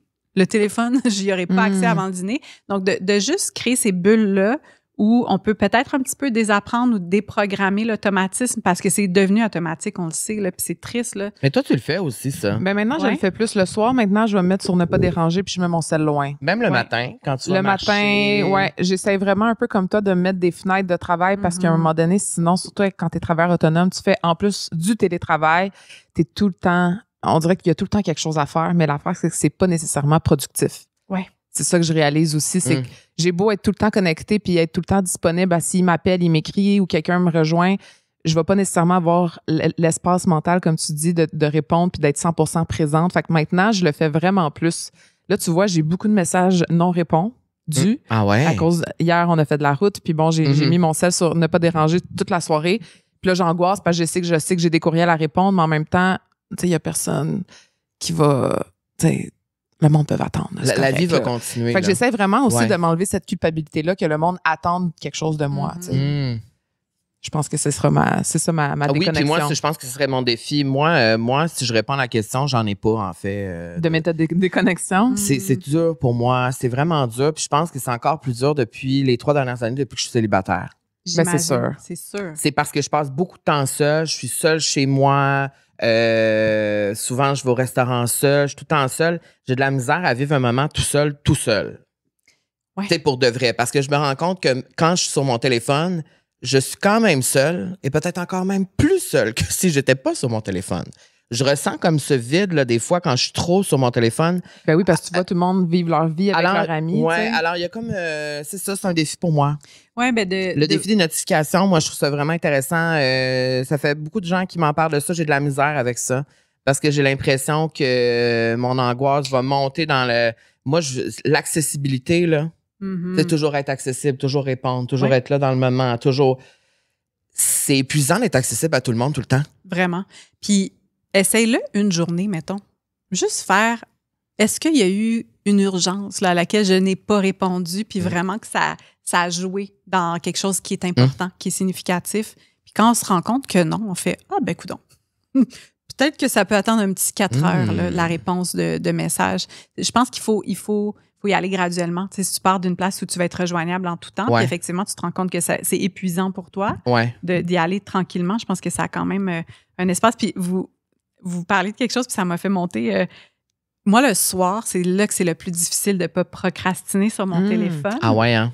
C'est incroyable, mais je me rends compte que c'est que toute la journée, j'ai tellement de discipline, puis je dois tellement répondre à plein de gens. Mon chum, le travail, ma fille. Il y a ça aussi quand t'es parent, tout le monde te sollicite. Puis là, à un moment donné, je me rends compte que j'ai le goût d'avoir du temps pour moi-même, mais je suis trop fatiguée pour faire des choses qui seraient intéressantes pour vrai pour moi-même. Donc, je fais de la procrastination par revanche parce que je procrastine pas durant la journée. Mais là, le soir, j'ai le goût de procrastiner. Je suis comme, là, mon temps m'appartient. Je vais faire ce que je veux, puis je vais perdre mon temps. Puis là, je me rends compte que j'ai comme cette espèce de revanche-là le soir. Là, c'est ça que j'ai essayé de déconstruire dans les derniers mois, là, si je suis honnête, là, d'aller regarder des choses complètement inintéressantes et faire des lectures et tomber dans des rabbit holes de comme chercher un fait historique, puis finalement me ramasser à lire sur une révolution qui a eu lieu comme en Europe de l'Est. Mais comme c'est pas intéressant. Comme pourquoi je fais ça en ce moment? Va te coucher, Vanessa, va te coucher. Tu as besoin de ton heure de sommeil, pas de ses connaissances sur la révolution d'Ukraine. Ben, c'est parce qu'on se reconnaît tous là-dedans. Ah, ben oui. Oui, 100%. Ben, en tout cas, merci, Fizz, pour ce beau moment de déconnexion. On en a parlé, ça fait du bien. Donc, Vie25, si vous voulez utiliser ça et découvrir Fizz. J'adore Fizz, je suis dessus maintenant sur mon cell. Je me sens connectée, ça va vite, je me sens active. Et branchée. Et mais je trouve ça super intéressant qu'on a parlé de ça parce que c'est quelque chose à laquelle j'espère dans ma vie de prendre plus de temps pour moi, pour de vrai. Des fois, maintenant, c'est vraiment... Je pense que d'être sur son cell, c'est pas de prendre du temps pour soi. Non. Mais ça dépend pourquoi, mais non, c'est sûr. Mais je pense que c'est... Comment qu'on dit ça, là? C'est galvaudé, c'est ça? Aujourd'hui, c'est un terme, là, tu sais, prendre du temps pour soi. C'est galvaudé. S'écouter. Mais j'écoutais un podcast aujourd'hui qu'on dit souvent, tu sais, bon, on va prendre soin de notre corps. Tu sais, là, c'est bien la mode, là, bon, on prend soin de notre corps. Mais il faut prendre soin de notre cerveau. Puis on pense souvent que c'est déconnecté, tu sais, que le cerveau est comme une machine super naturelle, mais prendre soin de son cerveau, c'est ça aussi, tu sais, d'arrêter qu'il soit tout le temps être en train d'être connecté, d'être tout le temps en train de faire quelque chose, tout le temps en train de travailler. Des fois, ça fait du bien de juste prendre une grande respiration dehors, puis pas être tout le temps scotché sur son écran. Mais je trouve que c'est ça qui fait du bien avoir une conversation comme aujourd'hui. Qu'on est dans le moment, tu sais. Puis pour de vrai. Elle est tellement dedans qu'elle parle plus dans le micro. C'est vrai. J'ai besoin de micro. Je suis tellement déconnectée. Un autre sujet qu'on voulait aborder avec toi, Vanessa, c'est dernièrement, tu as parlé de ça quand même dans certaines entrevues. Tu as parlé de deuil périnatal dans l'entrevue. Donc, tu as fait une fausse couche l'an dernier. Tu as abordé le sujet sur tes plateformes. Tu en as parlé sur Instagram. Tu en as parlé dans les entrevues. Puis, c'est un sujet qu'on a déjà parlé ici quelques fois. On a abordé le sujet de la maternité souvent parce que c'est quelque chose qui je pense, qui intéresse les gens qui nous écoutent. Absolument. Et ça, j'ai trouvé ça très courageux d'en parler. J'ai trouvé ça vraiment, moi, ça m'a touché. Ça m'a vraiment, puis c'est même pas quelque chose, avoir des enfants, c'est pas quelque chose qui est au centre de ma vie, mais ça m'a quand même touché d'entendre cette histoire-là, de te voir en parler avec autant de vulnérabilité, je dirais. Et ma première question, en fait, par rapport à ça, c'est pourquoi justement avoir décidé d'en parler publiquement de ce deuil périnatal-là que tu as vécu? Parce que sûrement eu cette réflexion avant d'en parler, puis avant d'adresser ça, puis de le mentionner, tu sais. Ouais. Ça n'a même pas été réfléchi. Je me rends compte que c'était comme une espèce d'élan de le partager parce que c'était tellement fort. Ce que je vivais, c'était tellement intense. Puis, je suis pas toujours en train de tout partager en temps réel, mais ça, on dirait que je sentais que ça allait être au service pas juste de moi. Tu sais, c'était pas juste je vais parler de mon expérience. Je me disais, je sens intuitivement que je suis pas toute seule. J'en entends des échos en parlant un peu autour de moi, puis je sens qu'il y a une résonance avec ce que je vis qui est partagée, puis dont on parle peu. Moi, je me rendais compte, j'ai pas beaucoup de témoignages ouverts sur ce qui s'est réellement passé, sur comment ça se vit. On dirait que c'est un peu une affaire quand tu l'as pas vécu, le deuil périnatal. T'es comme, ben là, regarde, Et tu l'as même pas vu, ton bébé. Il était gros comme un bout de doigt. Là, je veux dire, reviens-en, puis tu vas en faire un autre. C'est un peu comme ça que je voyais les choses. Puis en 2020, j'ai eu une grossesse qui s'est terminée aussi par une fausse couche. Puis à ce moment-là, on avait décidé un peu de garder le secret, de pas en parler. Avant, là, quand j'ai appris que j'étais enceinte, on s'était dit, on va l'annoncer quand ça va faire le fameux 3 mois là, où on se dit après le premier trimestre, c'est là qu'on annonce la nouvelle. Puis j'avais un peu respecté ça, me disant, c'est vrai que ça te tente pas de refaire le tour pour annoncer à tout le monde que finalement, tu as perdu ton bébé. Puis cette fois-ci, puis c'est ça, quand j'ai fait la fausse couche, je me suis sentie vraiment seule parce qu'il y a des gens qui posaient des questions sans savoir. Ils étaient comme, puis c'est pour quand le prochain bébé? Puis là, je me disais, si seulement ils savaient que il y a 2 jours, j'ai perdu un bébé, puis tu peux pas amener ça un peu de nulle part, là, de faire ah ben justement, maintenant que tu en parles, comme je suis présentement dans un deuil périnatal, je trouvais ça super inconfortable, puis il y avait beaucoup de solitude liée à ce sentiment-là de pas avoir d'espace où en parler vraiment. Puis dans cette grossesse-là qui a commencé l'année dernière, je me suis dit, OK, je veux faire le chemin inverse. Je vais en parler tout de suite. Puis si jamais il se passe quelque chose, ben j'ai envie de pouvoir avoir du soutien, puis d'être capable d'en parler ouvertement, puis pas de vivre ça dans le silence, puis de pas vivre ça un peu comme caché, puis mal à l'aise. Puis c'est ça.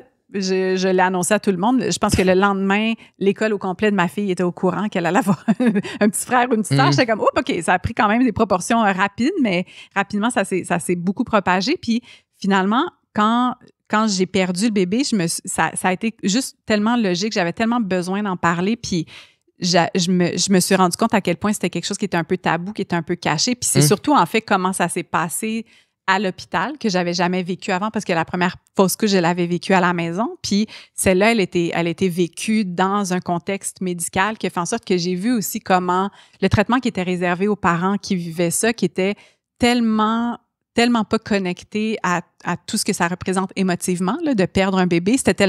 C'est comme si on m'avait annoncé que j'avais une verrue sur le pied puis qu'il fallait l'enlever. Tu sais, c'était complètement détaché. Puis je me suis dit, je pense qu'il y a quelque chose là-dedans à venir aborder aussi. Fait que c'était dans ce désir-là de peut-être être au service aussi pour qu'il y ait une prise de conscience peut-être un petit peu plus grande de l'impact que ça a émotivement. Puis il y a plein de psychologues et de gens qui valident ça, de faire non, c'est important le deuil périnatal, puis c'est pas aussi anodin que ce qu'on peut se le raconter collectivement. Puis aussi que j'ai l'impression que quand on vit ça, puis qu'on n'a pas d'amis ou de personnes proches qui l'ont vécu, la solitude est vraiment là. Donc, c'est pour ça que les témoignages comme ça sont importants. Ouais. Parce que quand tu lis quelqu'un, même si les gens ne te connaissent pas personnellement, ils te suivent, ils t'apprécient, voient que tu vis cette épreuve-là, ça l'a sûrement aidé plusieurs femmes. Ouais. C'est sûr que tu as reçu plein de messages. J'en ai reçu, pas de joke, plusieurs milliers. À ce jour, je n'ai pas pu tous les lire. Là, puis je veux dire merci aux gens qui ont pris le temps de m'écrire puis de me partager leur histoire. Puis des gens aussi qui m'ont dit... Surtout des femmes qui m'ont dit « Merci parce que tu as mis des mots sur quelque chose que j'avais même pas réussi à conscientiser en moi, que j'avais un peu tassé justement parce que j'avais pas cet endroit-là où je pouvais être accueillie. J'avais pas les mots. Personne m'avait raconté son expérience. Puis là, que tu la racontes, la tienne, je viens de me rendre compte que c'est ça que j'ai vécu pour vrai.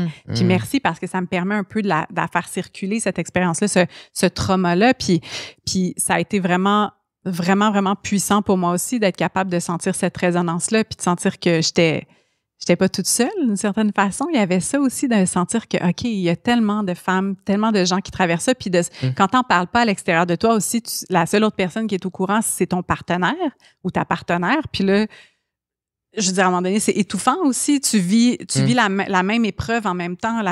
Ton partenaire, tu sais, mon chum, c'était pas la meilleure personne pour me soutenir à ce moment-là. Il y avait de la peine, lui aussi. Tu sais, c'était pas...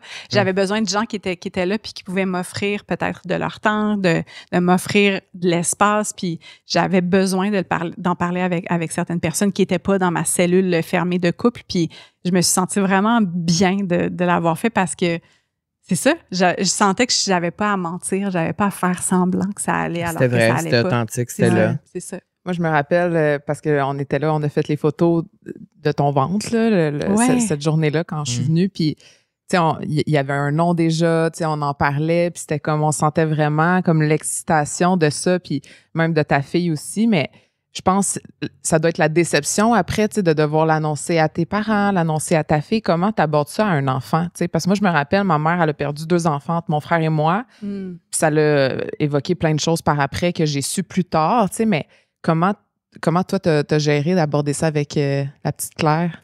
Ben, de la même façon, je me suis dit, on va juste dire les choses telles qu'elles sont. Puis quand on lui a annoncé que j'étais enceinte, on a aussi tout mis les bémols nécessaires. Ouais. Elle était déjà au courant de comment ça fonctionnait, que c'est pas tous les bébés qui se rendent jusque-là. Intelligente. Ben oui, c'est ça. Mais incroyable. Je pense que tous les enfants le sont, puis il faut juste faire confiance à leur intelligence. Puis on a fait l'analogie des fleurs, tu sais. Des fois, on fait des semis, puis c'est pas toutes les graines qui germent, puis il y a des graines qui germent, mais finalement, la plante était semi-forte. Puis elle a juste vraiment vu comme ça, puis elle a tout de suite compris quand on lui a annoncé, elle était super déçue, là, évidemment.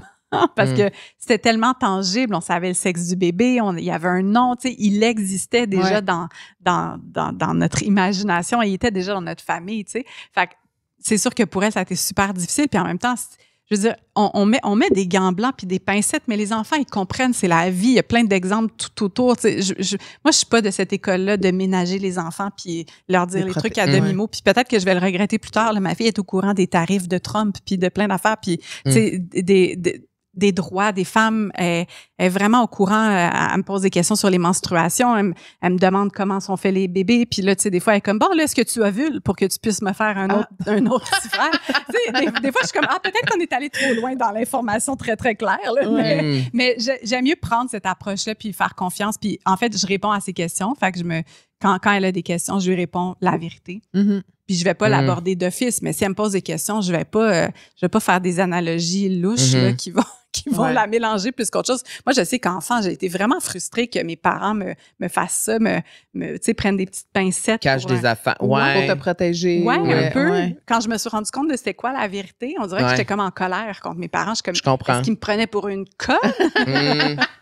Donc, je vais pas faire ça avec ma fille. Peut-être que c'est pas nécessairement la bonne approche, mais j'ai envie de lui faire confiance. Avec un peu de recul, après avoir vécu cette épreuve-là, ce serait quoi, aujourd'hui même, mettons, le message que tu devrais transmettre aux femmes qui vivent ça ou qui ont vécu ça, puis qui ont de la misère à traverser ce deuil-là, cette épreuve-là? Bien, j'ai juste envie de dire que le deuil périnatal, il est légitime, puis que c'est pas parce qu'on n'a pas rencontré cet enfant-là. On fait le deuil. Tu sais, il y a eu de l'amour, puis on fait le deuil de tout l'amour qu'on a donné à ce projet, à cet être-là, même si physiquement, là, il n'y a pas nécessairement eu tous ses bras, tous ses membres. Je veux dire, puis n'importe quel moment dans le stade de développement du fœtus, c'est valide. Ça peut être super tôt, puis quand même, il y avait tellement d'amour, puis on a tellement désiré cet enfant-là, on a tellement imaginé une vie avec cet enfant-là que le deuil est tout aussi intense. Donc, de pas... Parce que c'est ça que j'ai entendu des fois dans des messages entre femmes, on dirait qu'on se hiérarchise dans notre deuil. Ah, mais toi, tu l'as perdu beaucoup plus tard. Mais oui, mais là, c'est bien pire. Puis je pense pas qu'il y a de hiérarchie de deuil là-dedans. C'est vraiment quelque chose qui est personnel. Puis c'est plus à la hauteur de l'amour qu'on a porté que le nombre de mois qu'on a porté cet enfant-là. L'idée qu'on s'est fait de... Ouais. C'est un beau message. C'est vraiment important. C'est un beau message, puis ça m'amène à l'amour. Mon sujet préféré. J'adore parler d'amour, moi, Vanessa. J'en parlerai tout le temps. Qu'est-ce que tu aimes le plus de l'amour? Qu'est-ce que tu aimes le plus parler de l'amour? Ben, moi, j'aime parler de... vous commencez à comprendre mon pattern, là, mais j'aime parler de la vérité. Les vraies affaires. Non, mais j'aime... Autant je suis comme très, très romantique, puis moi, j'aime ça, le rêver à l'amour, puis tout ça. Mais il y a quelque chose en ce moment, là, dans ma vie, dans la vérité de l'amour, de comment... On parlait de l'amitié tout à l'heure, mais aussi dans l'amour de comme... C'est sûr, c'est vraiment le fun, là. Comme quand on a le hype, puis tout notre cerveau est mobilisé avec toutes les hormones que ça implique pour nous faire vivre cette expérience extraordinaire de tomber en amour. Mais après ça, tout ce que ça nous amène comme travail sur nous, comme reflet, comme c'est le laboratoire ultime, j'ai l'impression, pour grandir, puis pour avancer dans la vie, puis pour se connaître, là, c'est comme le festival du reflet puis du déclenchement, être en amour. Comme, tu sais, moi, des fois, je suis comme, ça va très bien, je suis très évoluée dans mon parcours. Puis là, Alex, il me dit une affaire, puis je fais comme, aïe, j'ai réagi comme si j'avais 14 ans là, en ce moment. Donc, ça me permet vraiment aussi de me ramener dans une posture d'humilité puis faire, non, j'ai encore des choses à travailler. Fait que c'est aussi, je trouve que c'est le plus beau laboratoire pour grandir, puis moi, j'aime parler de ces choses-là parce que c'est de ces choses-là dont j'aime parler. Fait que c'est la lentille avec laquelle je regarde l'amour. Mais tu sais, Moi, je suis du genre à être très, très hippie, là, puis dire que l'amour est partout et que l'amour, c'est le ciment qui nous unit, tout le monde. Mais c'est pas un ciment, là. C'est comme plus l'eau dans laquelle on patauge. C'est pas mon poisson. Oui. Donc, l'amour, pour moi, c'est tellement universel, puis c'est tellement à différents niveaux. Tu sais, moi, je vois c'est pour ça que je l'ai ici. Ah, ben oui, c'est ça. La fréquence de l'amour. C'est le langage universel. Oui, tu sais, j'arrose mes plantes. Pour moi, ça, c'est de l'amour. Je flatte mon chien, c'est oui, moi c'est aussi. de l'amour. Mm-hmm. Ben oui. Est-ce que ta vision de l'amour a changé maintenant, mettons, Vanessa, il y a 10 ans, puis maintenant? À quel point? À quel point ça a changé? C'est fou! Ça évolue. Mais c'est incroyable, je trouve, avec l'amour, comment, autour d'un seul mot, on peut penser qu'on parle de la même chose, mais que ce soit complètement c'est tellement des expériences différentes. Oui, c'est ça. De se dire, ah ben oui, ça, c'est l'amour. Comme non, là, en ce moment, c'est juste du trauma bonding. Là. Puis on bande sur nos traumas respectifs ou comme tu ressembles beaucoup à mon père. Alors, comme je vis des choses et tu sais, il y a tellement de choses aussi. Ah, ou ben là, en ce moment, j'ai un vide, puis en ce moment, tu me valides parce que j'ai besoin d'amour que je suis pas capable de m'apporter à moi. Puis là, je suis complètement en amour avec toi. Fait que moi, j'ai enchaîné les relations d'amour là, dans ma vingtaine. Là, je vais le dire bien honnêtement, mais j'avais ce vide-là à combler, puis je pensais constamment que c'était ça que ça me prenait pour venir me remplir, puis je me regardais à travers l'autre beaucoup, puis je pensais que je parlais d'amour, mais je parlais de mon insécurité, puis du manque d'amour que j'avais envers moi-même. Fait que ouais. Puis est-ce que tu crois qu'il faut absolument s'aimer complètement pour tomber en amour pour de vrai, puis vivre une relation amoureuse sincère et... Hey, c'est tellement une bonne question, hein? Pas pire, intervieweur. Mais parce que moi, j'y pense beaucoup parce que je suis là-dedans, tu sais. Je veux dire, j'arrive, tu sais, ma fête était il y a pas longtemps, puis 34 ans, pour moi, c'est quasiment la moitié de la trentaine, là, tu sais. Puis je me dis, je suis seule, là, je suis célibataire depuis 3-4 ans, je recommence à dater, je vois des hommes maintenant, je m'ouvre à nouveau. Et il y a cette partie de moi qui est comme je me sens, puis je l'ai dit dans une date récemment, j'ai dit, je me sens à un moment de ma vie où j'ai l'impression que c'est le moment où je m'aime le plus depuis toute ma vie, où j'arrive vraiment à un moment où de plus en plus je me rapproche de ça et j'ai l'impression que c'est ça qui permet que je peux m'ouvrir, tu sais, de plus en plus.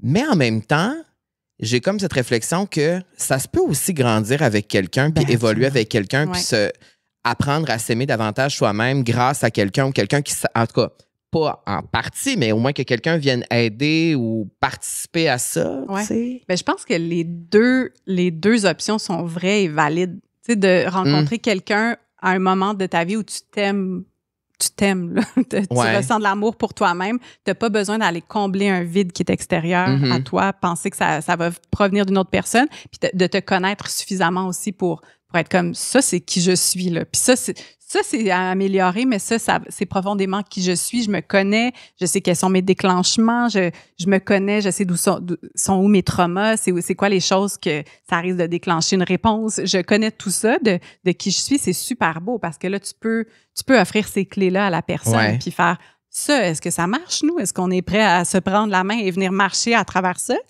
Mais aussi de grandir. Puis moi, ça a été mon cas avec Alex. Quand on s'est rencontrés, on se faisait vraiment croire là, qu'on était rendus là, à une place où on s'aimait beaucoup et qu'on se comprenait bien, mais c'est juste qu'on n'avait pas soutenu une relation assez longtemps pour passer à ce niveau-là d'être complètement déclenché. C'est comme le prochain niveau. De parents aussi. C'est ça. Ben moi, les modèles que j'ai eus, c'est des parents qui se disaient rien. Puis il y a ça aussi de faire comme... J'avais pas de modèle, puis je l'avais jamais vécu. Donc, on apprend ensemble quelque chose de complètement nouveau puis on se trompe, on s'égratigne les genoux plusieurs fois, mais je pense que d'avoir eu un enfant pour nous, ça nous a permis de persister, parce que les deux, probablement qu'on serait partis, puis on serait juste allés voguer vers de nouvelles îles plus attrayantes.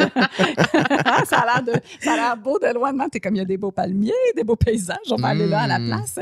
Mais de rester là, puis d'être capable de travailler, puis de cheminer aussi, puis j'ai l'impression que des fois, on peut vivre plusieurs relations dans la même relation avec la même personne. Puis je pense que, en tout cas, pour moi, c'est ça que j'ai vécu dans les dernières années. Parce que les deux, vous évoluez. Fait qu'à un moment donné, il faut se re-rencontrer avec cette nouvelle version de vous. Tu sais, quand tu es devenu maman, qui est devenu papa, c'est une complète nouvelle version de vous-même que vous devez réapprendre à connaître, mais aussi à retomber en amour aussi. Puis dans votre... J'encourage les gens à écouter l'épisode que tu as fait avec Alex où vous parlez de faire grandir votre amour. Puis je trouvais ça beau de voir aussi comment cultiver l'amour de soi. que ça, c'est super important. Toi, comment tu cultives ton amour de soi, ton amour propre? Beaucoup d'espace au grand dent d'Alex, qui est comme... Lui, il a besoin beaucoup de connexion physique. C'est quoi son signe, lui? Lui, il est Verseau. Verseau, ascendant Lion. Et moi, pour les gens que ça intéresse... Ça nous intéresse. Je suis Lion, ouais. Je suis Lion, ascendant Poisson.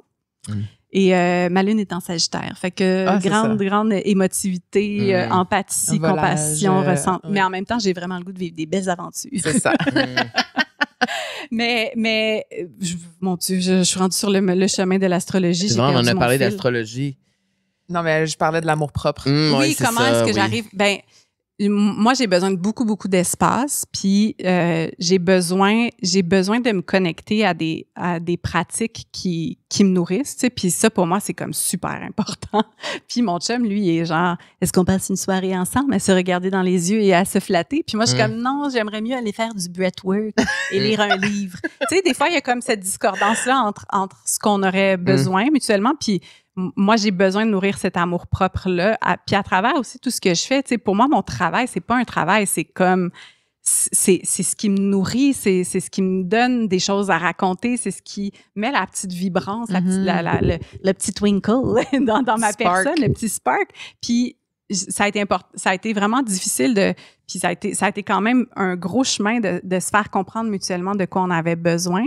Puis c'est ça, moi, j'ai eu à nourrir cet amour-là pour être en mesure d'aller vers lui parce que sinon, toutes mes insécurités, c'était le festival de l'insécurité là, constamment. Puis je pense que ça peut être ça, un couple aussi, puis ça peut devenir une espèce de terrain miné où on est juste tout le temps en espèce d'hyper-vigilance. Puis ça a été, de prendre de l'espace mutuellement, tu sais, de faire grandir l'amour. Je pense que c'est ça. Quand tu tombes amoureux, il y a toutes sortes d'hormones dans ta tête qui te fait fusionner avec l'autre. Puis ça peut pas être viable pendant 12 ans, là, comme de se regarder comme ça sans cesse, puis d'arrêter de manger, comme à un moment donné, la vie coule, tu sais, le flot de la vie continue. Donc, comment est-ce qu'on peut faire gagner en maturité notre amour en s'offrant plus d'autonomie, en s'offrant de la sécurité, puis s'offrir ces moments-là où on retombe en amour aussi. Puis moi, j'aime ça quand même Puis des fois, je le dis de façon vraiment rough à Alex, mais des fois, je suis comme, ça, c'est la vieille version.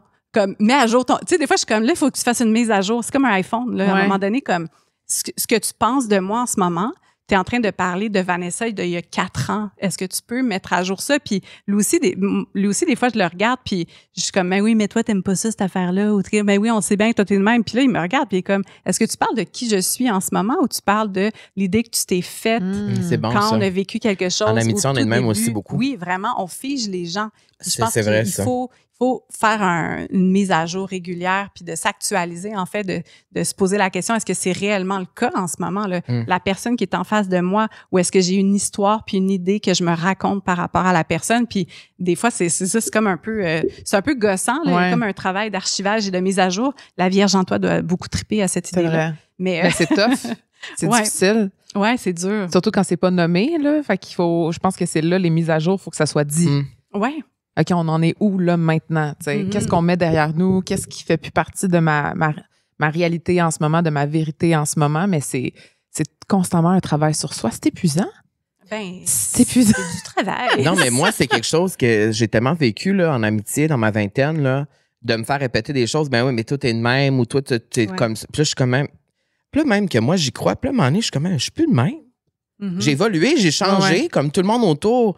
Peut-être que telle affaire, j'aimais plus ça, maintenant j'aime ça. Peut-être que je suis plus ouvert à ça maintenant. Ou peut-être le contraire aussi, tu sais. Fait que j'aime ça, le concept de mise à jour, qu'il faut se reboot des fois un peu. Ça fait du bien. Ouais. Puis de parler aux gens, puis d'être avec les gens avec leur nouvelle version, justement. Et pas toujours d'être dans la version du passé. Parce que j'ai tendance à faire ça beaucoup avec les gens qui m'entourent aussi, tu sais. C'est ce qui fait qu'on se raconte notre passé, puis qu'on se raconte des histoires, puis on n'est pas vraiment avec ce qui se passe. Tu sais, ça nous empêche, je trouve, de trouver cette connexion-là. Puis effectivement, il faut les nommer, il faut les nommer, ces choses-là. Puis c'est sûr que c'est un peu gossant là, de faire... Voici. Non, mais je pense qu'on peut le ritualiser aussi, puis rendre ça le fun, de se créer des moments où on se met à jour sur les choses qui nous animent pour vrai, en quoi on croit. Est-ce qu'on a si on a assez de conscience de soi, de peut-être aussi juste le nommer, de faire comme, hey, tu sais, quand je parlais de ça, là, je pense, c'était ça mes opinions, mais ça, tu sais, des opinions politiques, ça évolue aussi, des idées, ça évolue. Puis moi, je sais que j'ai tellement switché. Mais j'en parle beaucoup, moi, de mon évolution. Je suis comme, bien, je vois aussi où je suis rendue. Puis ça, je pensais ça il y a 5 ans, mais je trouve que c'est de la merde maintenant. Je trouve que c'est complètement faux. D'avoir aussi l'humilité de se remettre en question, ça demande ça aussi parfois, puis de le nommer aux autres comme je me suis complètement fourrée. Je pense qu'à ce moment-là, je pensais ça, mais maintenant je suis plus tout à fait à cette place-là. Fait que de se mettre à jour constamment, mais je sais pas, est-ce qu'on devrait faire des tableaux Excel? Comment on devrait mais je me demande comment on peut faire ça, comment on peut s'offrir des mises à jour ou dans le fond, c'est peut-être juste naturel. En fait, non, mais c'est juste... En fait, je pense que le résumé de ça, c'est qu'être un adulte, c'est quand même épuisant. Il y a beaucoup de choses qu'on doit faire. Constamment. Faut toujours faire... Faut toujours se questionner, toujours, tu sais. Puis je trouve que de faire ce travail-là, c'est vraiment important. Mais que c'est aussi correct que pendant des moments, comme tu as dit tantôt, que c'est correct de pas le faire pendant certains moments, pendant certaines étapes de sa vie, de s'accorder, de pas le faire, de dire, là, garde, je vais rester qui je suis pour le moment, là. Ouais, ça changera peut-être le mois prochain, mais pour le moment, Puis je pense que ça se fait naturellement après ça. Quand il y a cette certaine conscience-là de toujours vouloir, tu sais, puis aussi quand tu l'oublies, ben ça peut être le fun justement que des meilleurs amis à côté te le rappellent ou tu sais que les personnes proches de toi te le rappellent, puis voilà. Le temps passe vite en bonne compagnie, Vanessa. Je pourrais t'écouter parler pendant des heures. Ça tombe bien, il y a 50 heures d'épisodes d'École de la vie qu'on peut aller écouter pour aller écouter Vanessa puis non parler pendant des heures et des heures. Dernière question, Vanessa. Qu'est-ce qu'on te souhaite pour la suite? C'est une grosse question, hein? J'aurais dû aller écouter qu'est-ce que j'avais répondu la première fois que vous m'avez demandé ça. En fait, c'est plutôt nous qui aurions dû réécrire la réponse. Ah bon, là, c'est le petit perfectionniste qui parle. Moi, je suis comme, merde, on a tout raté l'entrevue. Non, mais vous irez écouter pour voir la réponse de Vanessa dans le premier épisode. Mais là, en ce moment, ce qu'on me souhaite... Je veux pas juste dire quelque chose pour dire quelque chose, là. Je veux dire ce qui est vrai pour moi en ce moment. Je dirais de la paix. J'ai vraiment ce besoin-là en ce moment de paix, de quiétude. Je pense qu'on est beaucoup en ce moment à ressentir la pression du monde, là. Puis comme c'est rushant. C'est rushant là, de voir tout ce qui se passe, de faire face à autant d'incertitudes. Il y a de la colère qui est complètement justifiée. Il y a plein de choses. Il y a de la peur. Il y a quelque chose en ce moment qui existe, là, dont on se préserve. Tu sais, on se crée ces bulles-là, on discute, on parle de certaines choses, mais n'empêche qu'après ça, on existe dans un monde. Puis des fois, je trouve que ça difficile de rendre des bulles imperméables à tout ce qui se passe. Puis j'ai envie de voir comment est-ce que j'ai envie de cultiver, d'être capable de cultiver ma paix tout en étant dans le monde. Puis c'est ça qui me mélange parce que des fois, dans le développement personnel, où tu sais, on peut aller s'installer dans la forêt comme j'ai fait, puis être comme je vis mon petit paradis, mais n'empêche que le monde continue d'avancer, puis je suis pas déconnectée de tout le monde, puis je ressens aussi toutes ces choses-là, puis je souhaite aux autres autant de quiétude qui existe dans ma vie. Fait que je sais pas, en ce moment j'ai pas de souhait pour moi. On dirait que j'ai un souhait pour nous. On dirait que les souhaits pour moi en ce moment, je suis comme, on s'en fout parce que si moi je suis super bien puis que tout va bien dans ma petite bulle de quiétude, ça a pas de sens que ma petite bulle de quiétude, je la transporte dans un monde qui est comme aussi chaotique. Fait qu'on dirait que je nous souhaite d'avoir le courage de faire des choix qui sont momentanément inconfortables pour gagner quelque chose qui est encore plus beau. Tu sais, on a parlé de plein de choses là, de notre culture qui est inconfortable puis qui est comme, coudonc, comment ça se fait qu'on a cette espèce de pression-là de la performance, qu'on pense qu'on doit toujours être occupé, comment ça se fait qu'on est surconnecté comme ça, mais pas vraiment connecté avec les humains. Tu sais, il y a tellement de choses en ce moment qui, on le sait, sont pas miam pour nous, sont pas nourrissantes. Puis je nous souhaite juste d'être capable de passer à travers l'inconfort du changement pour vraiment arriver dans quelque chose d'autre, qu'on puisse ce qui marche pas profondément dans nos structures, qu'on puisse un petit peu les faire bouger pour qu'il y ait quelque chose qui se transforme pour vrai. Tu sais, là, j'ai l'impression qu'on est comme self-care, mais on n'est plus à prendre des bains puis à se faire des masques, là. Comme on est rendu à un autre niveau de self-care, je pense. Puis j'ai envie qu'on arrive à se connecter entre nous puis qu'on se parle. Puis je pense vraiment que ça passe par se connaître soi, connecter à notre propre vérité, être capable de connecter aux autres, à nos amis, dans notre couple, puis après ça, de se rencontrer pour vrai, puis de poser des actions. Puis c'est ça, moi, j'ai le goût d'avoir des gangs d'amis avec qui on se fait des soupers collectifs, qu'on se cuisine des affaires, qu'on se crée des initiatives qui nous permettent d'être un peu plus vraiment dans la connexion, qu'on allège nos vies, je sais pas, moi, en ce moment, je me sens tellement pressurisée par tout ce qui se passe. Je suis tellement fâchée souvent par ce que je lis dans les nouvelles, par l'actualité, puis en même temps, je me dis que ça va être un moteur de changement. Fait en ce moment, je me souhaite de la paix, mais je nous souhaite surtout de la paix puis du courage pour comme qu'est-ce qui s'en vient. Tu sais, c'est cool qu'est-ce qui s'en vient. J'ai l'impression que là, on se rend compte, ouais, il y a vraiment, on est comme dans une espèce de changement d'air, changement d'époque. C'est huge. Ouais. Là. Mais en même temps, ça fait super peur parce qu'on sait pas ce qui s'en vient. Mais je pense que on va regarder ça dans les livres d'histoire, là, dans les j'ai l'impression que ma fille va ouvrir, ou tu sais, la fille de ma fille va ouvrir le livre, fait comme 2025. J'ai l'impression qu'il se passe quelque chose de gros. Fait qu'en tout cas, c'est ça que je nous souhaite. Moi, je me souhaite d'être peace à travers ça, puis Ben, je vais prendre ça. Moi, pour moi, je me souhaite la paix. Moi aussi, j'en ai besoin. On a tous besoin, je pense. On a tous besoin d'un peu plus de paix dans ce monde incertain, comme tu viens de le dire. Vanessa, merci pour cette deuxième rencontre aussi le fun que la première. Sinon, plus.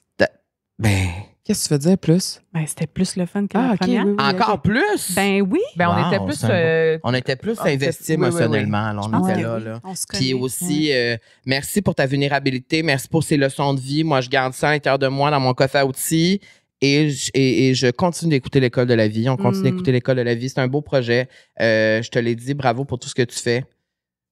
C'est pas toujours la job qui se trouve derrière un balado comme ça. C'est beaucoup de jobs. Ça demande beaucoup de... On le sait. De rigueur, de travail, de préparation. Oui. Donc... on se voit mutuellement. On se voit. On se comprend.